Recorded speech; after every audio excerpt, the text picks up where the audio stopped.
По 1 март, кога ќе престане важноста на мерката за замрзнување на цените, покачување мора да има, сметаат од мелничко-пекарската индустрија.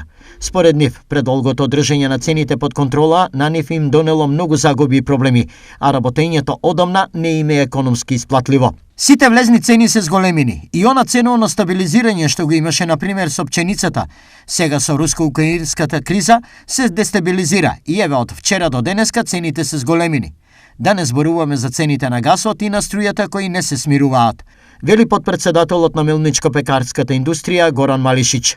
Изјавата на Малишич доаѓа само еден ден откако владата најави дека по 1 март цените се одмрзнуваат, а маржите се замрзнуваат. Со оглед на информациите и анализите на терен дека трошоците на производителите на основни прехранбени производи растат, ова одлука има за цел да се ограничат трговците да прават профит на грбот на граѓаните, како и на производителите. Според пекарите и мелничарите, ваквата мерка е добра и ќе им овозможи на производителите да се прилагодат на новите услови, а сепак ќе се спречи дивење на цените.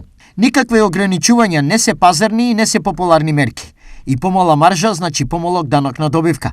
Но во моментов ограничувањето на маржите е најсоодветно, од една страна да се заштитат производителите, а од друга страна потрошувачите, вели Малишич. Од пекарската индустрија уште пред неколку денови најавија дека цените на одредени видови на леб да се покачат за 10 до 15%.